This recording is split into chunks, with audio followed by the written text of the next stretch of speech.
Welcome to the webinar, Data to Directives. I'm Suzanne Ogaitis-Jones, and I coordinate the Child Passenger Safety and Occupant Protection Healthcare Project at the Maryland Institute for Emergency Medical Services Systems. And together with Cindy Wright-Johnson, the EMS for Children Program Director, we will lead this webinar today. So the overview of what we're going to do today, I'm going to talk a little bit about a very big picture of data and CPS. Then we're going to have our speakers from the Children's Hospital of Philadelphia. And then we're going to wrap up with some Maryland data on child passenger safety from Tracy Whitman from Maryland KISS. And then, as I said, we'll continue with questions and answers. So the objectives, and I'm just going to cover mine, would be to cover some common data sources for traffic safety activities, discuss the limitations, and give some illustrations of data's use and their limitations with examples from the child passenger safety world. The CHOP folks are going to cover their objectives, and at the end we will cover the National Digital Check Form database as it presents information from Maryland. Okay, so let's get into it.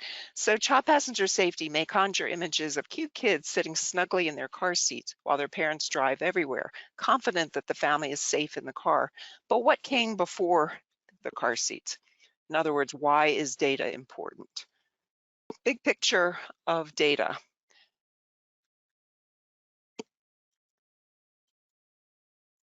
Okay, but what types of data are useful to traffic safety? And here's a list of a lot of the different sources for traffic safety data.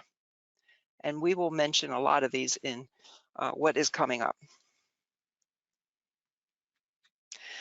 And who uses this data? This is, again, big picture of categories of people or types of agencies that use data from traffic safety.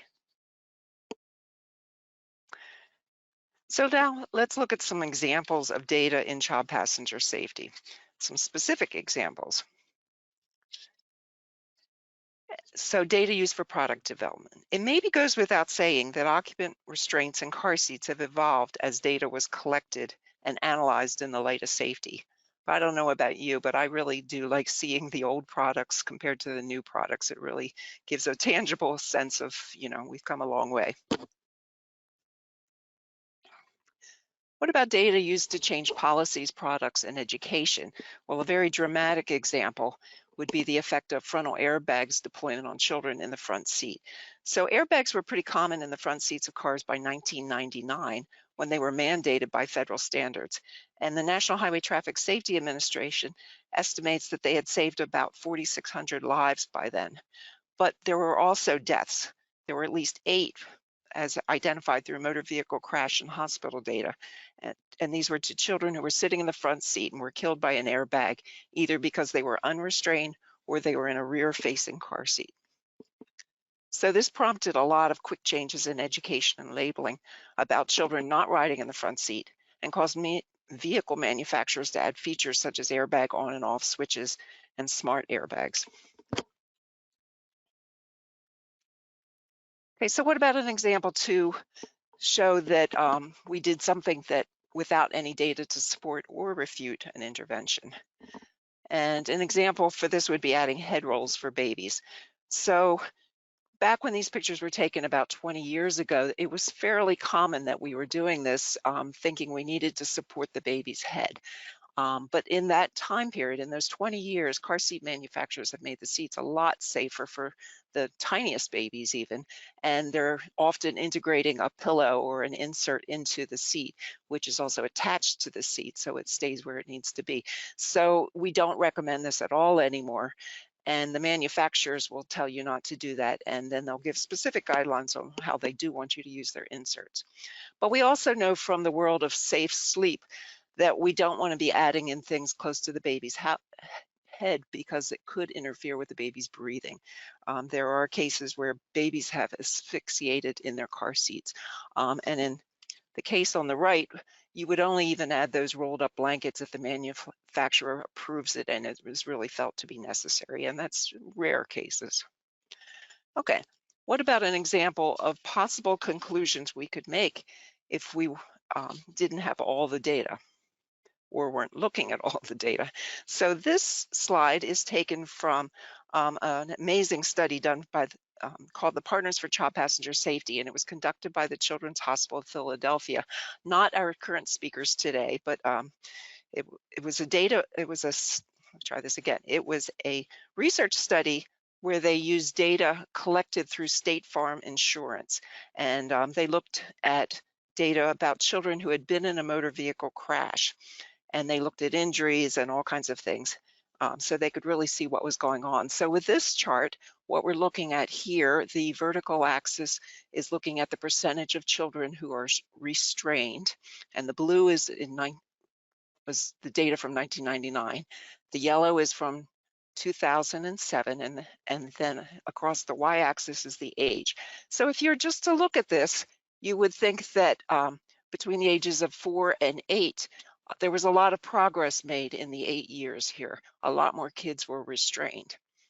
So you would think they're going to be a lot safer, right?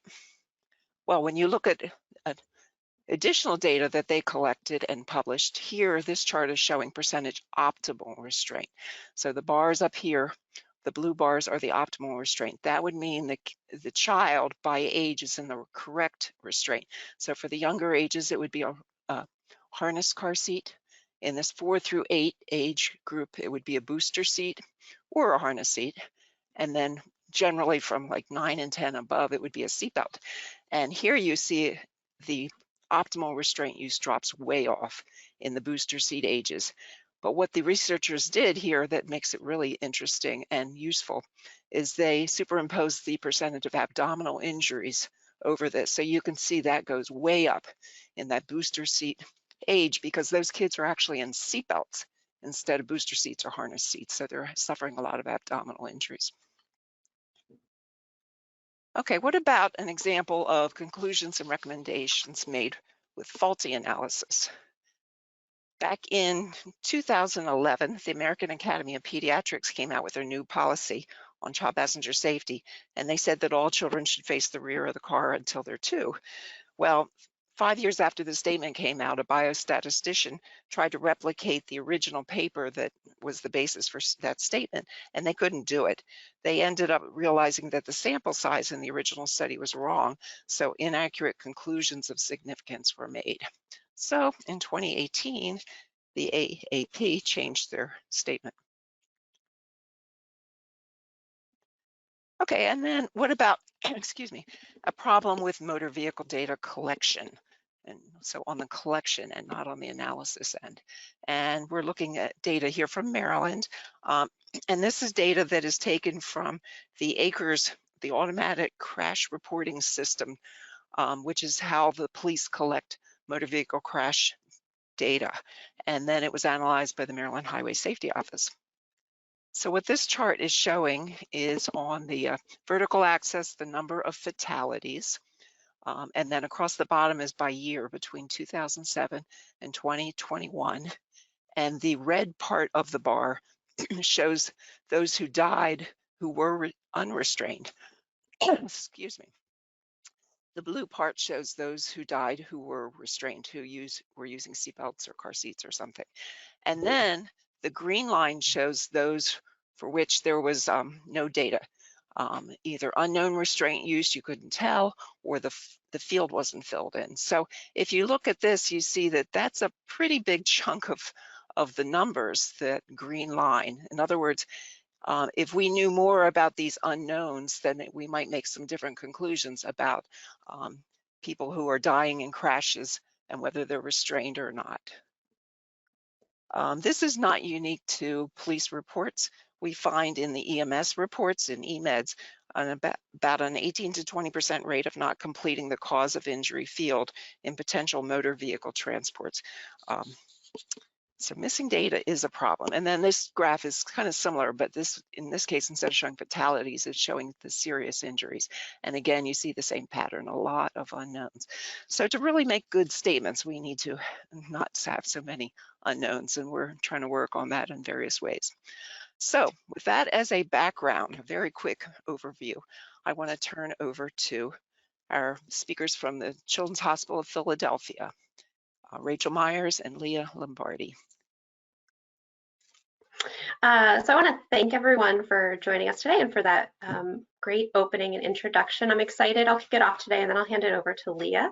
And we're excited to share some work we've been doing at the Children's Hospital of Philadelphia with data from New Jersey, and share a little bit about the data integration and how we're working to try to address some of those limitations of existing data sources.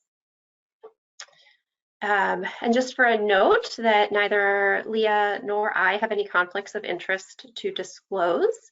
And though I do want to share that this work has been supported for several years with funding provided by a range of funders who are noted here. So federal funding sources, foundation funding sources, as well as government funding sources as well through New Jersey. And so our objectives today are to identify the data sources that we have integrated so far within the New Jersey Safety and Health Outcomes Data Warehouse. And I'm going to refer to that as the NJ-SHO from here on out, so it's not quite such a mouthful.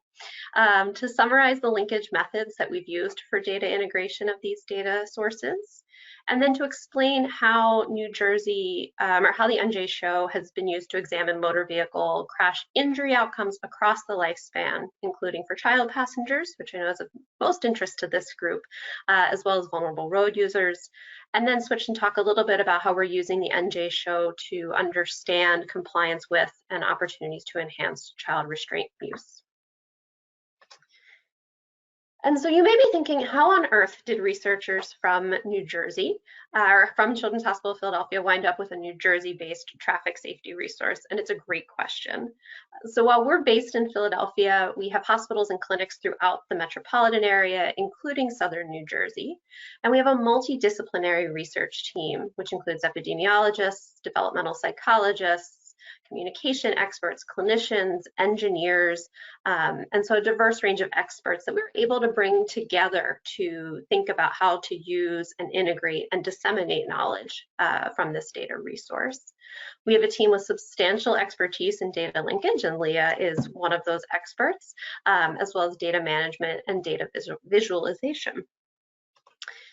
And so the origins of this traffic safety work are really around an early project about a decade ago now to examine a somewhat controversial aspect of New Jersey's graduated driver licensing program. So the origins of this work are really in young driver safety.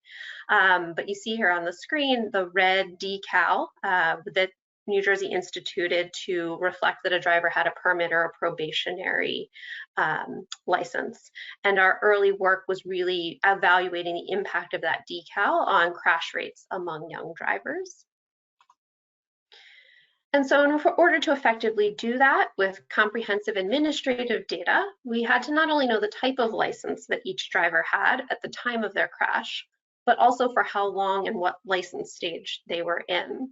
So for our first research study, we worked to link driver licensing records and crash records for all residents of New Jersey. So sort of the first foray into this. And from that single project, we've begun our journey to integrate a large number of administrative traffic safety and injury data into what's today known as the NJ-SHO. And this work has allowed us to really leverage these data for a broad range of research questions. As of today, we've integrated 8, and we'll talk at the end about some forthcoming data sources into the warehouse, which are all shown here. And aside from the original crash and licensing data sets, we've also integrated traffic citation data, birth and death certificate data, data from hospital discharge records, as well as the CHOP electronic health record for patients who live or reside in New Jersey. And finally, because we have residential address, because of the diversity of data we've been able to pull together, we've been able to geocode residential address and then link data to community level indicators coming from census data. So things around neighborhood poverty, walkability indices, and other characteristics of the community. And so from that initial study, like I said, about a decade ago, evaluating GDL policies, our work has grown tremendously. And so here we've shared some of the recent examples of work that's used NJ-SHO data. And today I'm going to specifically focus on the last 2, which are examining injury outcomes by data source and child restraint use and injury. And I will now turn it over to Leah, who's going to talk a bit more about how these data have come together and the work she's been leading to understand differences in injury outcomes across our data sources. Thank you so much for that introduction, Rachel. So like Rachel said, we are really excited to be here today and sharing some of our work with you. So now that we've been introduced to the NJ-SHO, I'd like to tell you a little bit more about how the NJ-SHO was created. So to start, because we don't have a single universal identifier for all people across all data sets in the NJ-SHO, our primary linkage methodology used a probabilistic linkage method, which uses probabilities for deciding whether a given pair of records across two sources is a match or not. We have various personal identifiable data from each of the sets that we use to match records. This table on the screen gives you a sense of the complexity of the linkage process and the data elements that are available from each of the sources that are currently integrated into the NJ-SHO. So as you can see, full name, date of birth, address, and sex are available for at least some records for all of the sources, but others vary, and we wanted to incorporate those into the linkage process as well. So to give a few more details about the linkage process, we started by using a program called LinkSolve to run a probabilistic linkage. This was the first phase of the linkage. The LinkSolve algorithm compares pairs of records to be linked based on the values of the data elements that I just showed you. The pair receives a match probability score, with higher probabilities indicating that that pair of records was a more likely match. This process allows a true match to be identified even if there's disagreement on a single data element. So, if one person's last name had a letter switched or something like that, it allows us to overcome some of these data errors and still bring together true matches. I also wanted to mention that our team published a paper on our previous iteration of the linkage, which includes some of this information in a bit more detail. And there's a QR code on the screen if you would like to read it and learn a little bit more. All right, so we then validated the results of our probabilistic phase, and we found that the quality of the linkage was very high. The median match probability was over 0.99, meaning that on average, the likelihood of joined records belonging to the same person was over 99%.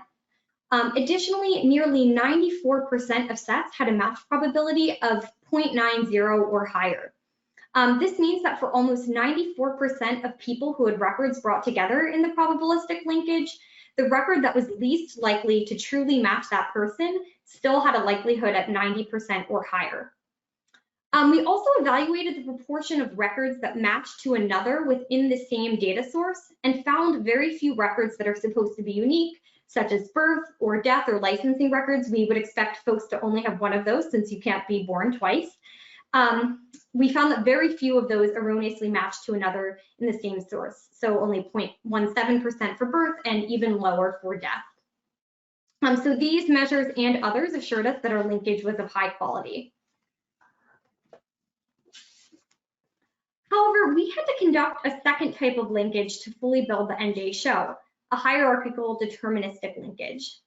For some individuals, particularly those in the crash data, and more commonly among passengers and pedestrians and bicyclists, they had missing date of birth and would have created too many false matches in the probabilistic process. So for this group, we processed them using a deterministic linkage, which included a number of passes with varying match criteria. These records needed to include first and last name, sex, and either age or street address to be processed. We also included those who didn't find a match in the probabilistic process in the deterministic one.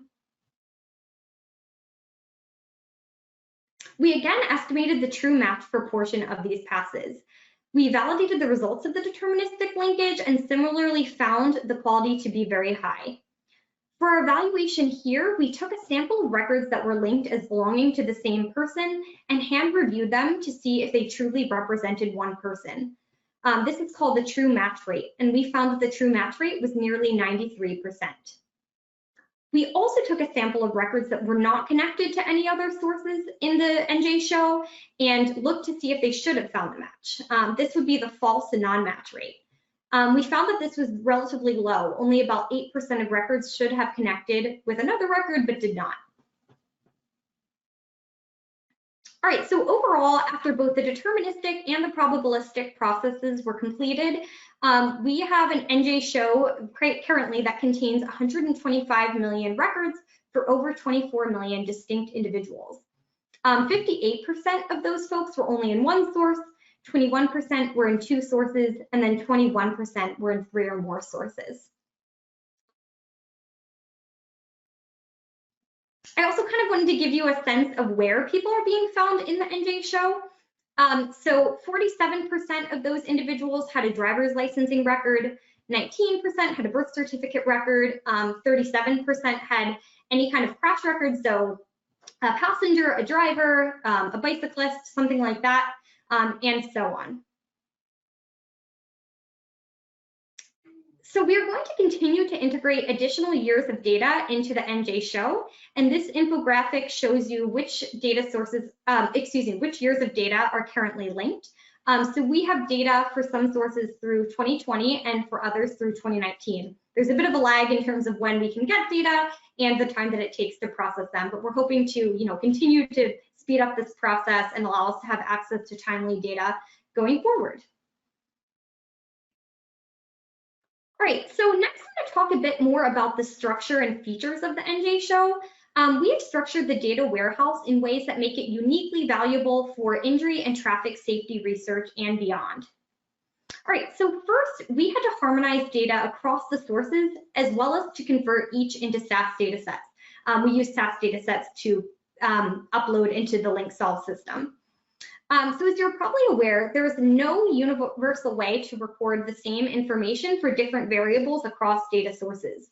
So for example, sex can be written out as male or female, or just be M or F, or zeros or ones. Dates can be month, day, year, or year, month, day. And so we had to go through and standardize all of that data.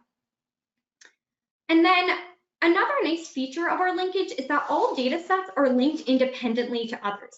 So someone in the crash data can be linked to both a licensing record and a hospital record. And then another person who's in the hospital data can be linked with the death data, even if they were never involved in a crash or didn't have a licensing record. So we constructed our data warehouse in this manner so that we could use the data not just for traffic safety, but also to look at the impact of injury with a wider lens.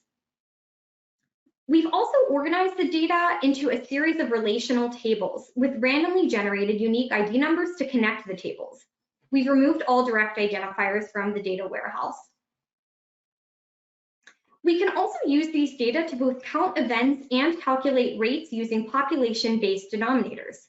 This allows us to look at traffic safety events with both an urban planning lens, or where people are getting into crashes, and a public health approach, or who are the people who are getting involved in crashes. And then finally, we can follow individuals over time. So for traffic safety, the ability to have data both before and after a crash, rather than just at the time of the crash, gives us the ability to study the longer-term risk factors and consequences of crashes. And we'll talk a little bit more about some use cases for this later in the presentation. So we have a few other unique features built into the NJ-SHO that I touched on a bit before, but we'll kind of expand on here. So first, because we have both geocoded residential addresses and crash locations, we can identify both where crashes are occurring and where crash-involved people live. And then further, through linkage with other data, particularly hospital data, we've been able to characterize race and ethnicity for crash-involved people, despite these data not being collected on the crash report, via something called the Bayesian Improved Surname Geocoding Algorithm, which I'm going to touch on a little bit more shortly. Additionally, we can link our geocoded addresses to census tract level data to better understand community level factors. So Rachel even mentioned like walkability indices and, poverty metrics and those sorts of things. And we have the ability to really go beyond individual level factors. And then all of these together will help us make progress on research in transportation equity. We also have the vehicle identification number, or VIN, for crash-involved vehicles, which we've linked with NHTSA's vehicle data that are reported by manufacturers. So from these data, we can not only determine make and model year of these vehicles, but also certain safety features and automated driving assistance systems. So, for example, we could use these to understand how maybe some sort of new safety technology in a vehicle is associated with hospital-reported injury outcomes. We've also mapped the hospital diagnosis codes to AIS and ISS scores to allow us to classify injury severity. All right, so like I mentioned, race and ethnicity are not available on the crash report. So much of the research on disparities in traffic safety research has relied on interviews or surveys or direct observation. So outside of the Fatality Analysis Reporting System, or FARS dataset, which only includes fatal crashes, few population-level crash datasets include information on race and ethnicity. So we applied the Bayesian Improved Surname Geocoding, or BISG algorithm, to our data, which allows us to capture race and ethnicity at the population level for 6 mutually exclusive groups. The algorithm combines it uses individual level data on both residential address and last name, which we just covered. We have that in the NJ-SHO. And these are combined with US Census data regarding the distribution of race and ethnicity group at the census block level, as well as the census surname list, which contains information on the frequency that a particular last name is associated with a particular race or ethnic group. So each individual gets assigned a series of 6 probabilities that they would be included in the groups white, Hispanic, Black, Asian or Pacific Islander, multiracial, or Native American or Alaskan Native. And these probabilities sum up to 1. So I wanted to note that analyses relying on BISG are not intended to be classifying individuals into a specific race or ethnicity category, and they're intended to be used at the population level. All right, so like we said before, we're really excited to share some of the ways that the NJ-SHO can be used to answer injury-related questions across the lifespan. So the first one that I'm going to be sharing today is about how to identify crash-related injuries comprehensively, which is an important number from a policy perspective. So there are several approaches to identifying crash-injured individuals to quantify the injury burden due to motor vehicle crashes. So the first is some state jurisdictions which make police crash report data available. So in crash reports, law enforcement officers from the scene of the crash document physical condition or injury status for all individuals who are involved in that crash. Another source of crash-related injuries is those found in hospital discharge data, which are made available by some state health departments. But there are limitations to solely using one of these data sources, even though each is widely used to report on crash injuries. All right, so first I'm going to dive into some of the limitations of hospital data. Analyzing hospital records in isolation doesn't allow for a comprehensive examination of factors from the scene of the crash that might be associated with injury, such as child restraint system use, which Rachel's going to be talking a little bit more about. Examining hospital records alone doesn't capture injured individuals who are only captured in crash report data and who maybe chose to not seek out medical care following the crash. So it might miss minor injuries. Additionally, New Jersey hospital discharge data only includes hospital outpatient, inpatient, and ED data, so it misses those injuries that are reported in another kind of clinical setting. Finally, hospital injuries depend on the accuracy of external cause of injury coding, and it misses those whose injuries were misclassified as being due to another cause, so maybe like an unintentional fall or something like that, or an unspecified cause rather than a motor vehicle crash. However, turning to crash report data also might not provide a comprehensive picture of crash injury information. So let's explore some of those limitations.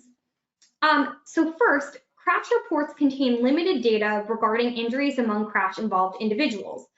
Injuries are usually classified in very broad categories and are confined to the indication of a single most severe or apparent injury that the responding officer wrote down, unlike hospital data. Additionally, some crash-involved individuals, particularly vulnerable road users such as bicyclists, may be incompletely captured in crash report data. Individuals from marginalized populations also may be more likely to be missing from crash reports. Previous research has shown that white individuals may be more likely to contact police for emergencies like motor vehicle crashes than non-white individuals. And then finally, given the nature of crash-related injuries, many injuries may not be outwardly visible in the field and are able to be diagnosed only in a clinical setting. Similarly, children or those who are unable to adequately describe their injury may be incompletely captured. Since examining hospital discharge or crash report data alone may bias our interpretations of injury risk, especially among specific populations, linking police crash reports with hospital discharge data may enable us to more accurately capture crash-related injuries. Integrating data sources allows us to review injuries documented at the time of the crash and or in the clinical setting for the same individual, and to identify who is not found in one data source. This will allow us to better classify the true, although we know that even these two sources are still missing some people, magnitude of crash injuries to identify potential disparities or intervenable factors that are contributing to them.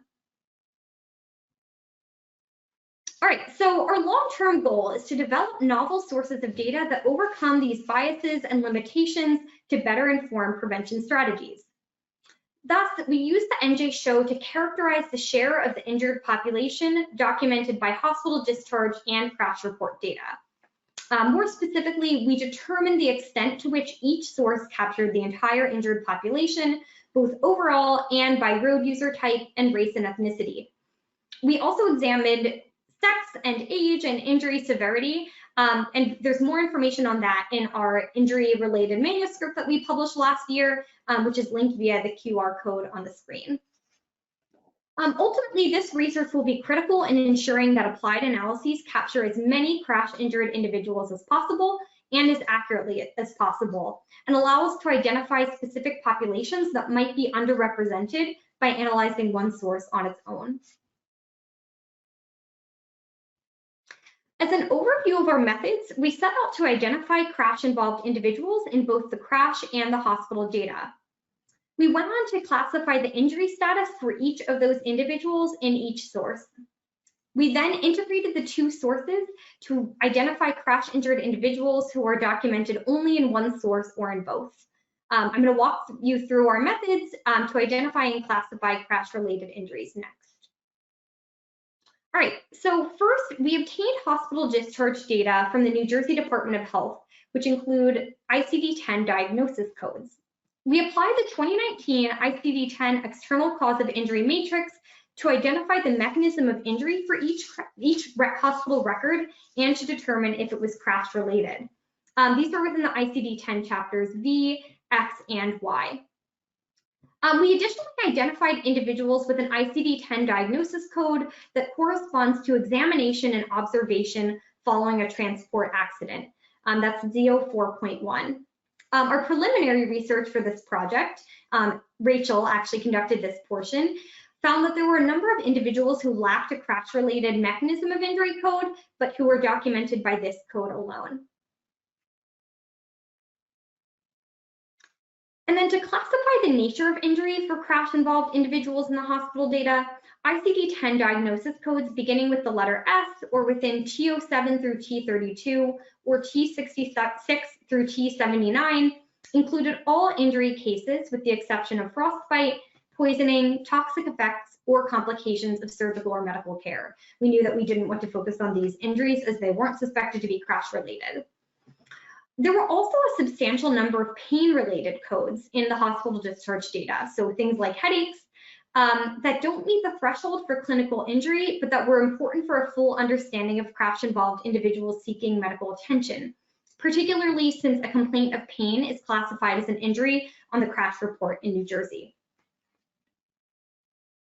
And then looking at the crash data, we obtained crash report data from the New Jersey Department of Transportation, which includes all police-reported crashes that occurred in the state.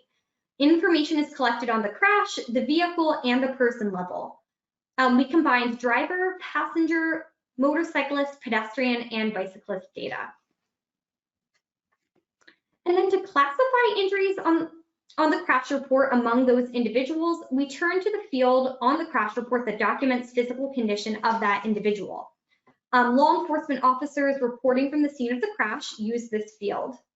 So these categories include killed, incapacitated, moderate injury, or complaint of pain. Individuals with an uninjured or unknown physical condition were not considered to be injured by our definition. Injuries on the crash report can be translated into the CABCO classification, which is broadly used by law enforcement officers and researchers to describe injury severity, and which was developed by the National Safety Council. All right, so we then combined the two data sources and allowed for a 3-day window for the crash report and hospital records to be considered related to the same crash. So I'm going to walk us through the cases documented as crash injured in the NJ-SHO. So first, on the left side of the Venn diagram here are those who are crash data only. So those were all folks with an injury documented on the crash report who did not have a crash injury found in the hospital data in the 3 days following the crash. And then hospital data only, it's on the right side of the Venn diagram here. So these were all the folks who were found to have a crash-related injury in the hospital discharge data who were not found in the crash report in the 3 days prior. And then those in both data sources had both a crash report documented injury and a hospital record documented injury within 3 days of the crash date.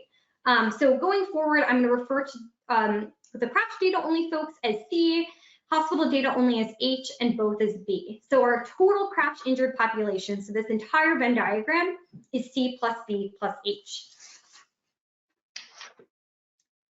All right, so to examine the extent to which crash data captured the entire crash injured population, so the share of all crash related injuries captured by crash data, we use the formula C plus B over C plus B plus H. So that's all those on the left side and in the overlap of the Venn diagram here as shaded in light blue. And then crash report data missed those who were in hospital records only. And then conversely, on the hospital data side, the extent to which hospital discharge data captured the entire injured population used a similar formula, but replaced crash only with hospital only in the numerator. So that's all those in the right side and the overlap of the Venn diagram here as shaded in light pink. All right, so using our injury definitions that I talked through in 2016 and 2017, which was the time period that we looked at for this study, over 262,000 people had a crash-related injury.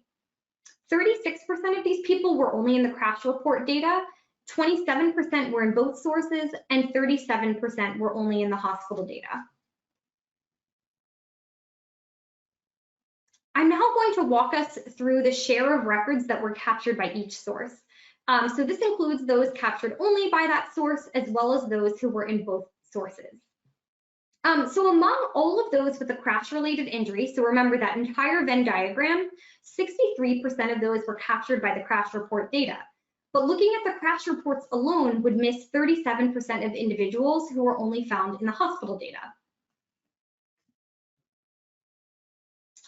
Conversely, hospital discharges alone captured 64% of that entire crash injured population, but they missed 36% of individuals who were only found in the crash report data.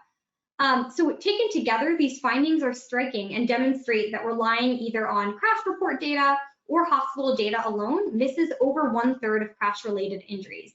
And number-wise, you know, that's a pretty substantial number of people. That's probably close to 80,000.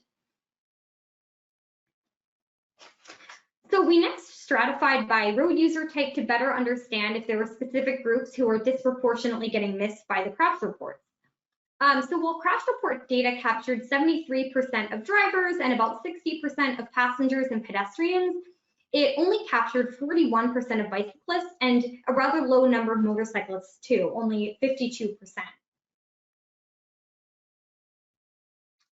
Conversely, hospital data captured the majority of those bicyclists and motorcyclists, 71% and 79% respectively.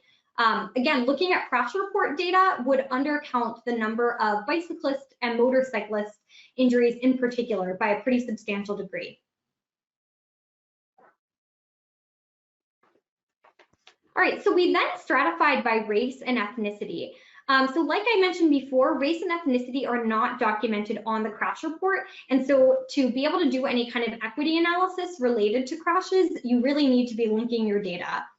So individuals either linked to a known race or ethnicity value somewhere in the NJ-SHO, or they had probabilities for their race and ethnicity values applied using the BISG algorithm. So while crash reports captured about 70% of those who were white, it only captured 53% of those who were Black and 58% of those who were Hispanic.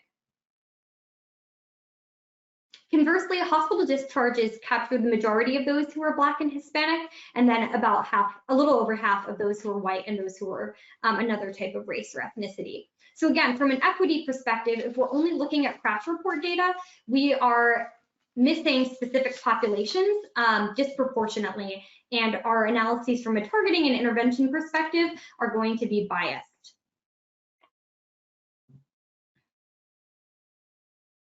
All right, so to summarize, we found that examining crash report or hospital discharge data alone only captures about 2/3 of all crash-related injuries. And each of those data sources captures a slightly different share of the population. Crash reports capture fewer bicyclists and motorcyclists and fewer of those who are non-white. Relying on one source alone may bias our interpretations of injury risk, especially among specific populations. And data integration can help us get closer to the true number of crash-related injuries and allows us to identify those who are found only in one data source. All right, so that concludes the injury portion, or at least the injury data integration portion. Rachel's going to continue to talk about injuries, so I'm going to hand that over to her now. Thank you so much. Great, thanks, Leah.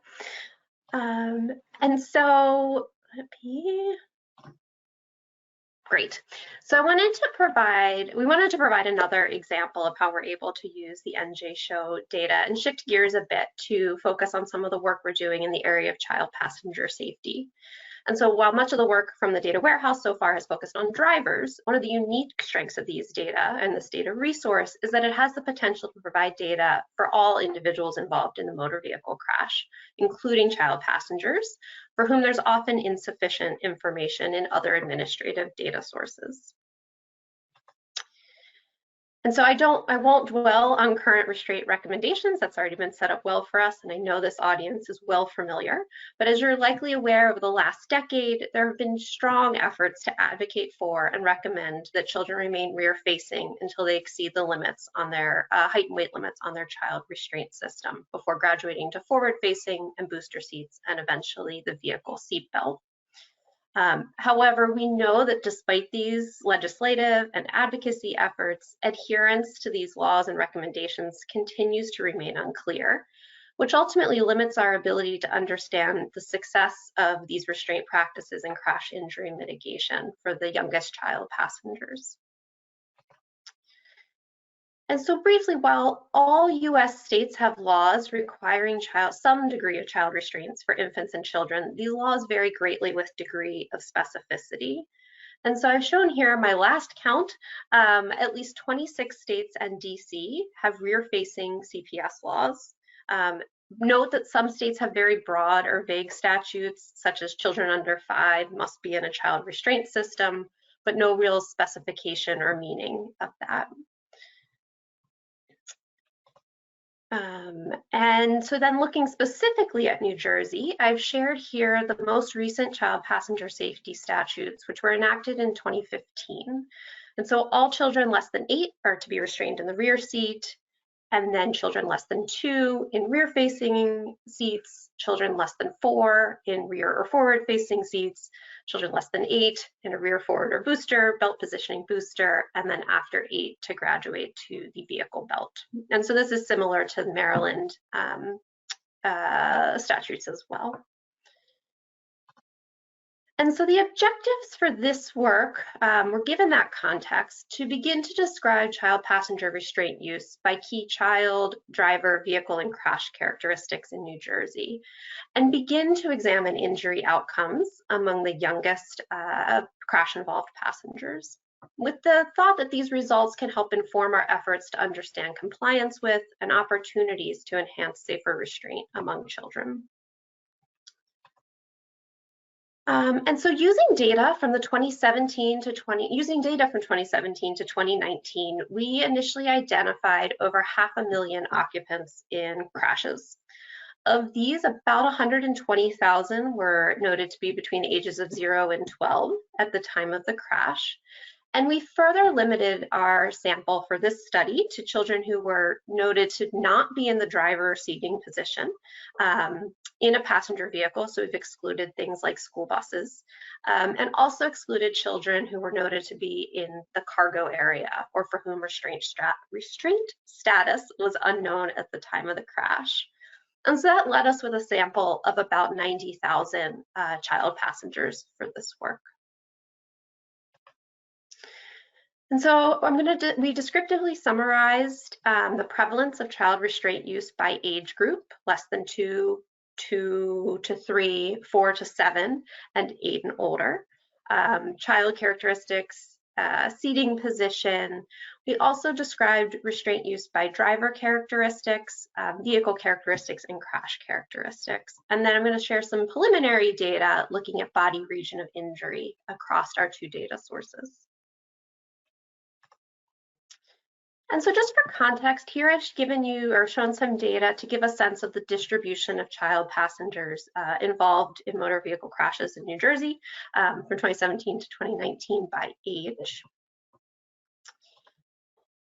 And now I'm going to briefly walk through some other key findings. So here I've shown the proportion of children seated in each row of the vehicle by age. Overall, the majority of child passengers were seated in the vehicle's second or third row at the time of the crash, which aligns with New Jersey's CPS statute. It's the good news story. I've not shown data here, but most of those seated in the first row were restrained by the vehicle belt. I don't think that's going to be surprising to anyone in this audience. And additionally, most children were restrained in either the driver or passenger seating positions of the vehicle at the time of the crash. And here I've shown the proportion of children using each restraint type by age. So the bars in pink within each age category reflect the optimal restraint use by age per New Jersey statute and minimum best practice recommendations. So not surprisingly, we see the type of restraint used at the time of the crash varies by age. So as child age increases, the proportion of children restrained by vehicle belt also seems to increase. The good news is that in these data, we observe a very low prevalence of no restraint use across all age categories. However, as shown in the bars on the far left, so for the children less than 2, we observed less than optimal use of rear-facing CRSs, with only 60% of these kiddos restrained in rear-facing restraints at the time of a crash. We additionally observed limited booster seat use, suggesting potentially premature graduation to the vehicle belt, especially among the 4 to 7-year-olds, with only about 20% of those children restrained with a booster, belt positioning booster at the time of the crash. And by age 8, nearly all children are noted to be restrained with the vehicle belt. And so the 2 groups I've highlighted here, I think may be at greatest risk for suboptimal restraint use, and really important to focus for continued educational and outreach activities to parents, caregivers, and other drivers about the recommended use of restraints for those age groups. And so transitioning to driver characteristics, here I've shown child restraint use among all children less than 2 by categories of driver age. So drivers less than 21, 21 to 34, etc. Again, we see the same story of suboptimal rear-facing restraint use, particularly among children riding with younger drivers and older drivers. And I think this suggests that there may be certain age groups that could be potentially more infrequent drivers of young children, such as babysitters or grandparents, who may be important to target with our educational and outreach efforts about the use of proper child restraints to maximize safer restraint practices. Skipping ahead in age group, I've highlighted the use of restraints by child passengers ages 4 to 7 here. And again, this is the age group that we expect based on guidance should be in booster seats. And in the non-stratified analyses I showed previously, again, we observed suboptimal booster seat restraint use or belt positioning booster use. But we see it particularly pronounced here, I think, again, across the driver age categories. So the youngest drivers, as shown on the left, over 50% of the child passengers riding with drivers of that age group were restrained with the vehicle belt. Again, I think it's a similar story, but thinking about who we target with educational and intervention strategies. And I'll take a moment to orient you to the data shown here. I've shown the difference in proportion of children within category of child restraint type for driver use versus non-use of the seatbelt. And so I want to draw your attention to a few differences that may highlight why focusing on driver behavior can be so important. So as shown in the pink bars, among children who were restrained in either the booster seat or vehicle belt, we observed a greater proportion of these children using restraints themselves when the driver was also restrained. As shown in the green bar, we observed a 7% difference in unrestrained child passengers among drivers who were restrained versus unrestrained, reflecting that among drivers who were unbelted at the time of a crash, a greater proportion of their child passengers were also unbelted. And so while these are results certainly require more research, I think they suggest the importance of driver practices and driver behaviors, particularly for kids who may be capable of securing their own restraints and may closely follow the lead of the driver. So if they see their driver put their seatbelt on, they may also be more likely to put their seatbelt on.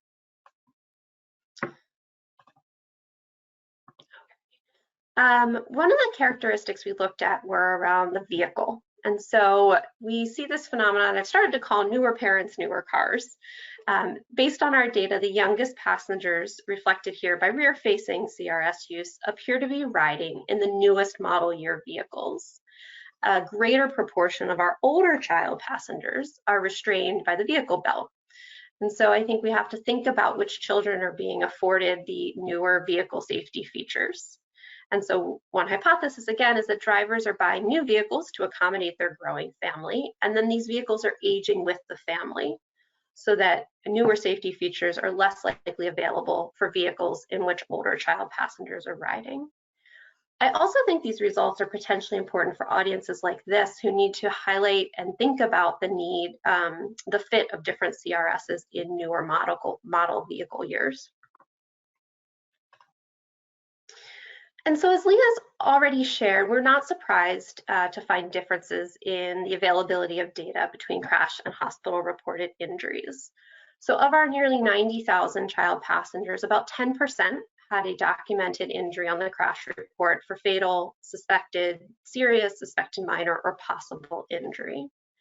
And using the power of the NJ-SHO's integrated data, we then looked to identify how many of these children had hospital records within 3 days of their crash date, and found about 8% of our cohort of child passengers linked to a hospital discharge record. Of note, roughly similar proportions of children restrained in each restraint type, so rear-facing, forward-facing, booster, and belted, had a motor vehicle crash-related data with about 6 to 8% within each of those categories.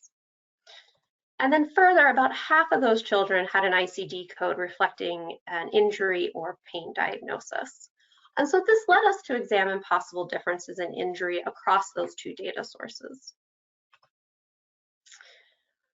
We've observed a graded relationship in the proportion of children noted to be injured by restraint type at the time of the crash. And so for the purposes of these figures, I'm omitting the unrestrained child passenger group because we know they're at a greater risk of injury.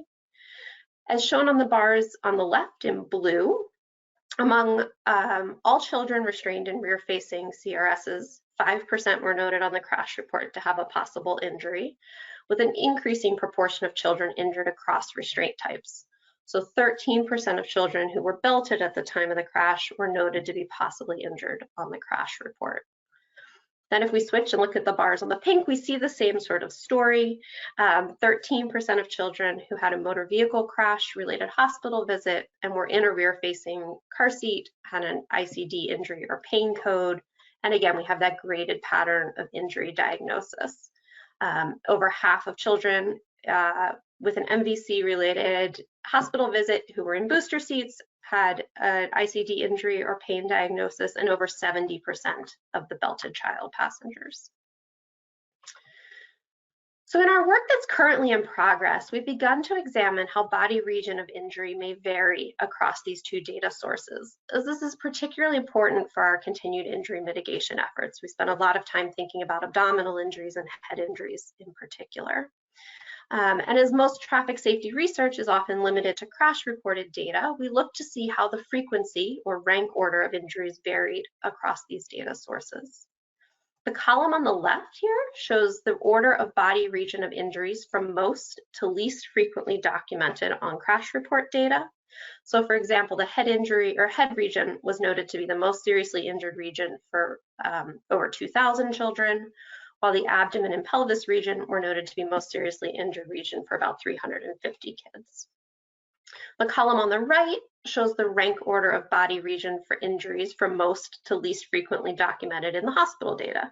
So again, we see head region noted to be the most seriously injured region for about 1,000 kids, and then descending order down through abdomen or pelvis. What's interesting to us in these, again, preliminary results is that we look across these data sources, we see different patterns of frequency start to emerge. And I think this is critical to considering crash injury mitigation efforts.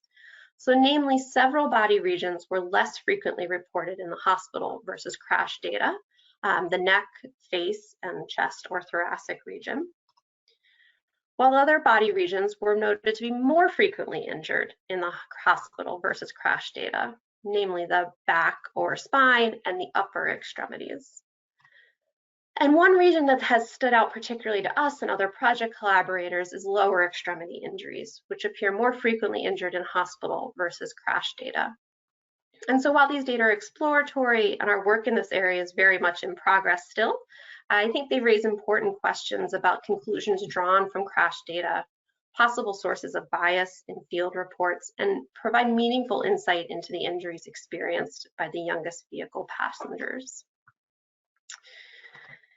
So as we wrap up, we wanted to share some future directions for this work. And so we're excited to share that beginning this year, we're beginning to integrate new data sources, starting with EMS and trauma registry data, in the hopes that it'll provide a more robust picture of medical treatment immediately and shortly following crash, particularly from the most severe injuries that are experienced. And we're embarking on a new project with the support of the New Jersey Division of Highway Traffic Safety to create the New Jersey or NJ-SHO Center for Integrated Health or Integrated Data. This is going to serve as a resource for injury and transportation data and safety data across New Jersey. And we hope that through this project, we'll encourage more routine use of these data and data sharing among diverse groups of stakeholders to reduce injury and support safe transport for all community members. We're in the process of building an accessible website that'll be able to showcase resources, include an embedded data dashboard, really to help facilitate public use of several aspects of these data. And I will stop there and hand it back over. I think we'll save questions for the end. And... Thank you, Dr. Myers and Ms. Lombardi. Wow, I'm just flabbergasted at the amount of work and the impressive work that you did with all of this. As someone who doesn't do a whole lot with data and certainly needs to do a better job with what I do, it's just really amazing what you've done. And I'm sure a lot of the clinical people online will really benefit from hearing all of that. So we're going to move on and hear from Tracy Whitman. But just to lead in for her, we want to talk a little bit about what we have for data here in Maryland. To the best of my knowledge, we don't have anything like what you've done with the New Jersey show. Maybe in the future we will. But Tracy's going to talk about one of the things that we have been using quite a bit, which is the National Digital Check Form, and she'll talk about how data is collected and how it is used. So I'm going to bring on Tracy. Yes, hello everybody. Leah and Rachel, that information was absolutely phenomenal. I'm in awe, I really am. So anyway, hi everybody. Maryland does use a unified form to collect our car seat data. And we moved to that back in 2018, and it's called the National Digital Check Form. The NDCF, as it's affectionately known, is a unified national version of a car seat check form, and it's designed to collect car seat data in a methodical and consistent manner throughout the country. So we're all collecting the same information and putting it into the same data house. At this point in time, unless a car seat technician is working directly with the Safe Kids Coalition here in Maryland, all of our child passenger safety technicians and instructors, whether you're working independently or part of a community event, should be using the Maryland version of the NDCF. That form was set up to include our Maryland specific liability statement. As you see on the screen, the current version is 7.0, and they do update it every October, and it is available with an English or Spanish caregiver liability statement translation.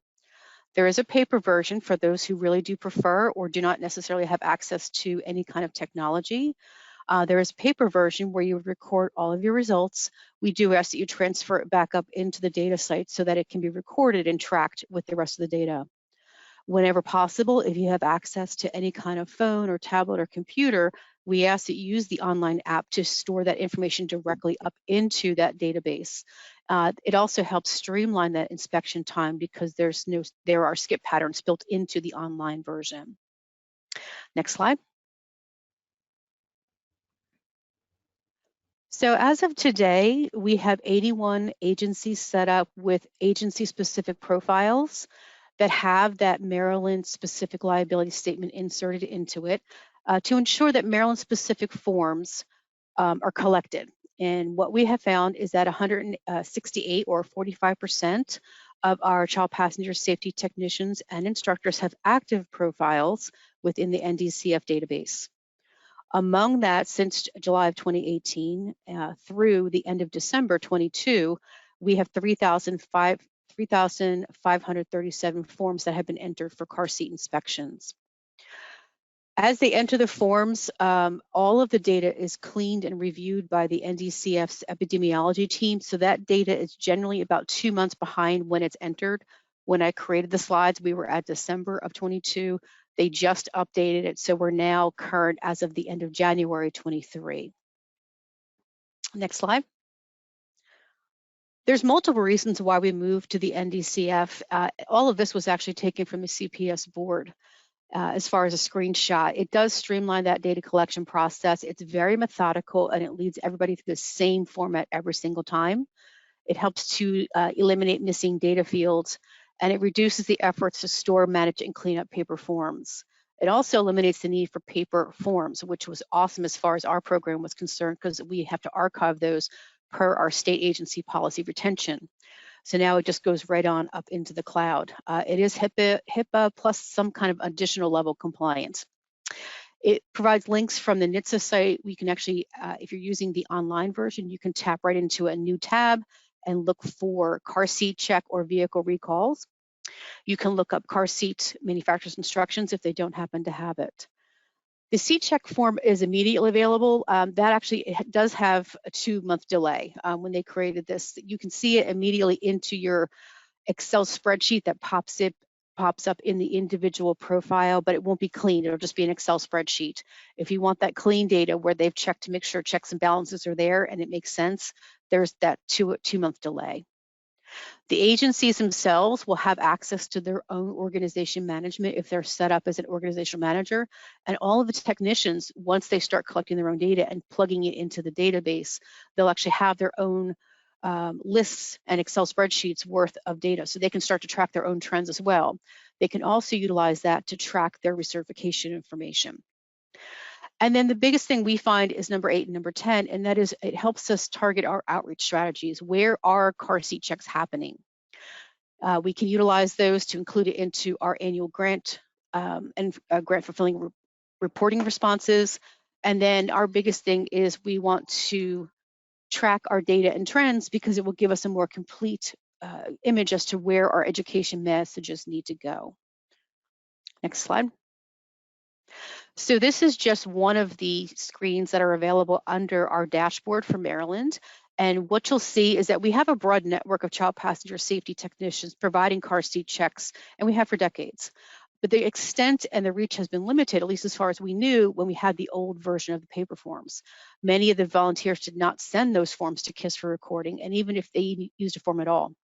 Additionally, our program simply does not have the staff to enter, even if they had sent it to us, to enter all of that information into a program of any sort to track the data. When the NDCF form is used and they enter into the site, their EPI team starts to record the data for us, which is great. So as you can see on the slide, although it's just a small screenshot, the map is actually interactive. If you were to go online, you can zoom in and zoom out. But what you'll see here is that we, in fact, do actually reach most counties in Maryland, either with an in-person or virtual, because this also records our virtual calls. As a matter of fact, you'll notice it actually extends out past the Maryland borders. And if I were to have shrunk it down to have a map of the US, because of those virtual calls that we've been offering, we've actually tracked all the way out to California, where we've reached caregivers out there. And so we have folks who are entering the data, and every time they start to enter the data, it records the zip code and the county, and it's going to be tallied into this map, interactive map for us. Next slide, please. Housed within the Maryland and individuals as they start to enter their own data. So everybody who has data starting to pile up and compile into this, they'll start to see their own track records. This is a version of the Maryland database, the dashboard for Maryland. So what you'll notice is that we can create misuse charts, which are specific to misuse data. And that's what we've been missing for decades. In our old forms, the hard copy forms that were 8.5 by 14, we had general tick marks on our summary hard copy forms that we would just go through forms. We'd say, okay, there was something marked that data and the installation was wrong and the harness was wrong, and we put a tick mark. But we couldn't actually dive into what was wrong. We didn't have that ability with our old form. So we didn't know specifically what was actually going on. The National Digital Check form, because it's so detailed, provides us with that excellent misuse information. For example, in Maryland, we have an overall 66% misuse rate, with harness and seatbelt being our two largest issues if you look at the overall misuse for all checks. And they can break them down into all checks, postnatal and prenatal. Right now, the tab was set on the all checks, and you can see where our biggest issues are. Next slide. When you click on that misuse tab specifically up at the top, you can look closer at that data. So if I were to click on the seatbelt tab, I'd see that seatbelt too loose, use of lower anchors are the two top misuse that we see. That tells us that our vital messaging to the public and to our caregivers are how to lock that seatbelt or use the lock off built into car seats when they're using the seatbelt, and that they want to make sure they use only one system or the other. Now, when you take into consideration that most of our car seat inspections run about 45 minutes, sometimes up to an hour, depending on complexity of the situation, that's a lot of information to have to download when you're going from A to Z and covering all of that info. So if we can help target those messages and make them more clear and use them for broad category education as well as social media, presentations, community outreach, it really helps us narrow down what has to be conveyed to caregivers. Next slide. Another example, if we were to click on the harness tab, we would see most misuse is a loose harness, incorrect shoulder slot, a crotch buckle routing was incorrect, or the chest clip. Now, anecdotally, we've known that for many years, but now we have the data that actually shows that. So it allows us to develop a targeted message. And that's important because we don't want to overwhelm the caregivers with all that information. If we're finding that most of them are not twisted, the harness is not used, it's not altered, it's not damaged, do we need to really focus on that in that 45 minutes? Perhaps not necessarily. They won't remember it. So we want to make sure we're teaching our technicians to teach our caregivers to focus on the key messages that will actually have an impact on keeping these children safe. Next slide, thank you. Of all of the checkup data, I do want to mention that there is a bias towards all of it because in Maryland, we are a completely voluntary state, meaning we don't have any offenders programs where if you've gotten a citation, you need to come in and have a car seat education. We truly have that overly motivated caregiver who's actively seeking help. So all of our participation events is voluntary, and it's not representative of what we actually see when we're driving down the streets. That being said, we can still use this data collected by the NDCF to better emphasize important issues during national trainings when we're teaching our technician students to go out and educate caregivers, when we're mentoring new technicians in the field to assist them with gaining an educational rhythm that they can get what we call their mojo. They know how to give the education in a methodical, consistent pattern. And then they in turn can provide precise and very comprehensive caregiver education. We can also use the data to ensure our webinar and our presentation content is on point, it's very organized, and our social media can be used to educate caregivers with very specific targeted messaging. Lastly, it should be noticed that our vehicle and car seat manufacturers do use the compatibility component. There's on the second half or the last page, if you're using the online version, it's a five screen process. Or on the back page, there's actually some mention of, was this car seat compatible with the vehicle? And we have the option as the completer, the person completing the form, to say, yes, it was compatible, no, it wasn't, and here's why, and there's a selection that drops down. They are actually utilizing that information to determine compatibility issues, to perhaps build a better safety decision. You know, it's dividing their safety decisions and product development on the back end. So at this point, if you're on the call and you are a car seat technician and you don't have your NDCF profile set up, we do ask that you go ahead and log on to carseatcheckform.org, all one word, and go ahead and get your profile set up so that you can join us with recording your data. Thank you. Thank you, Tracy. Good to hear how things are going out in the field. We're going to switch now to having some time for question and answers. So Cindy, have we had any questions? And while you're bringing those up, there are several handouts that are attached through GoToWebinar, so feel free to look at those or download those. And that one of the handouts includes the way to contact the CHOP speakers about the NJ-SHO, so don't miss that. And I'll talk about the last one in just a minute. But how about any questions, Cindy? Yes, I'm going to give the first question to Tracy, and that is, would it be possible to get a list of car seat installation providers? This individual has parents who would request a list while they're doing a hospital tour. So I think these are expectant parents, but I am implying that into the question. So we don't have a list necessarily because it changes. It literally can change from month to month as new technicians come in and some let their certification go. The two resources that you would want to refer them to is the National Highway Traffic Safety Administration, NHTSA's Technician Finder. An easier one to find is actually the Safe Kids. So they would go to the certification website, which is cert.safekids.org, and find a technician. Now, that being said, when students register for the class, and I always mention this because a lot of times people they can't find anybody in a specific area. When students register for a car seat certification course, there is a disclaimer on there that talks about, do you want your information to be made available publicly? It defaults to no. So if they don't physically go in and change it under their attributes, they'll never be found because Safe Kids won't share their information without permission.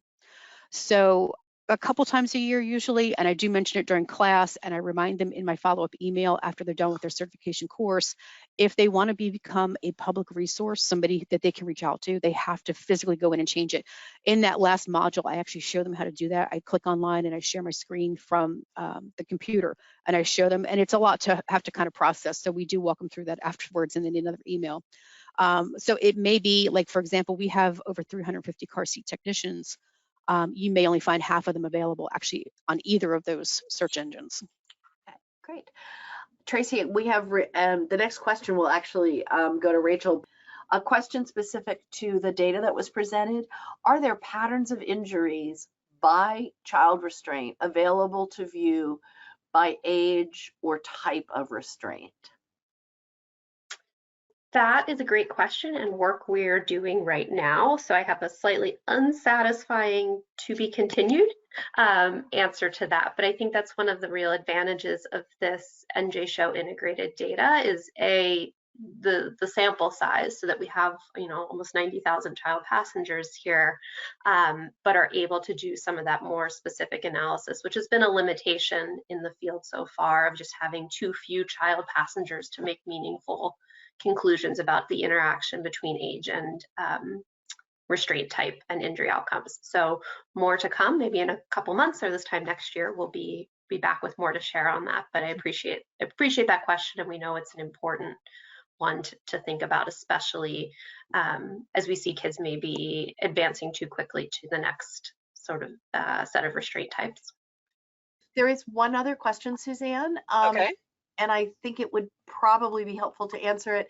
I think it will be quick. Do we record data from the hospitals about car accidents? And I will start that, but welcome response from Rachel.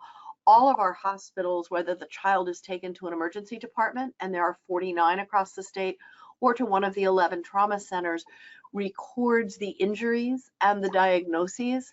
It all does go to a central registry, but what we do not have at this time is the data probability linkage that was described so beautifully by our colleagues from CHOP, where the hospital data is linked to the crash data, is linked to the EMS data. So it is all dependent on how much information gets to the hospital, how much car seat or restraint use or lack of use is incorporated into the hospital record. But all injury patterns are recorded in uniform data sets for Maryland. Rachel or Leah, if I have missed something, please add. No, the only thing I'll add there, and Leah, please chime in, but often we have found that restraint use is not, and we haven't looked at this as closely, but restraint use is often not as clear from the hospital data alone. And so we, you know, again, advantage of being able to integrate and link and look across these data sources is having that crash data to help understand what types of restraint might be used at the time of the crash or at the time of the injury. Yes, I'm not aware at this time of any field in the hospital discharge data that we have access to that includes information on child restraint system status. I don't know if it exists in some kind of other repository, but the data that we are getting are discharge data, which are filled out by the hospital billing department. And so I don't know if even if it's captured kind of in some other capacity in the hospital data, you know, it might not make its way to the data that we're using, but that would certainly be something I'd be interested in learning more about if there's a way of tapping into that. Lots more to do, always. So I mentioned there were a couple handouts. This is just one of the handouts, and I thought this was particularly fun because it's interactive, not on this screen, but if you go into it, it's the one that says Occupant Protection Data Visualization Tool. So check it out, play with it a little bit. You might have fun. While I have you, I want to just do a quick pitch to remind all the Maryland child passenger safety technicians there's an update coming up in July. There will be more information coming, but I hope you can attend that. And then just to review, you are eligible for some CEUs for attending this webinar. Thank you so much to all my speakers. You all were great. Lots to think about, lots to hope we can do in Maryland or do better. And everyone stay safe and have a good rest of the day.